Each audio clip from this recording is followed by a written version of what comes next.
Welcome to Tripura Info News Update. ত্রিপুরায় বিজেপির প্রবীণ নেত্রী ও প্রাক্তন কেন্দ্রীয় মন্ত্রী প্রতিমা ভৌমিক অভিযোগ করেছেন, দলে নিবেদিত প্রাণ কর্মীদের গুরুত্ব কমে যাচ্ছে এবং তাদের জায়গা দখল করছেন ক্ষমতার সুবিধাভোগীরা।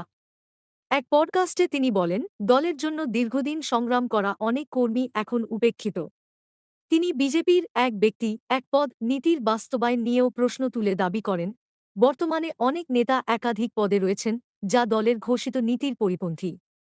প্রতিমা ভৌমিক বলেন, দায়িত্ব বন্টনে পুরনতুন নয়, যোগ্যতাই হওয়া উচিত প্রধান মানদণ্ড। পাশাপাশি তিনি স্পষ্ট করেন, বিজেপির মধ্যে তিনি কোনো গোষ্ঠীর নেতৃত্ব দিচ্ছেন না এবং দলের প্রতিটি কর্মীকেই সমান গুরুত্ব দেন। যারা আছে সবাই এখন বেনিফিশিয়ারি।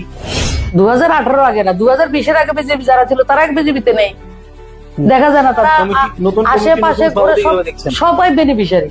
বিএমএস সঙ্গে যদি একটা লড়াই লাগে, রিভেঞ্জ ওরা নিতে পারবে না। কেউ যদি আমাকে কিছু বলে করে নেবো, কোনো অসুবিধা নেই। আমরা যা ইচ্ছে তাই করব। ইলেকশনে তো আমাদের জিতানোর দায়িত্ব না, ইলেকশন জিতাবে মোদী অমিত শাহ।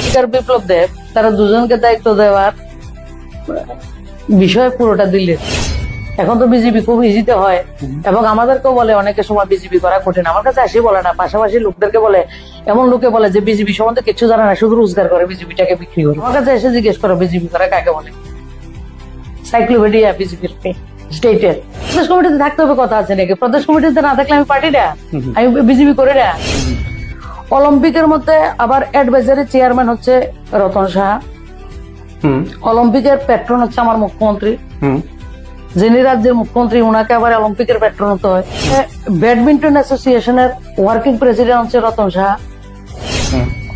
আবার স্পোর্টস কাউন্সিলটাও রতন সাহা চালান। যদি এত বেশি বুঝে সমস্যা যেটা হয়, এটা হচ্ছে আমাদের।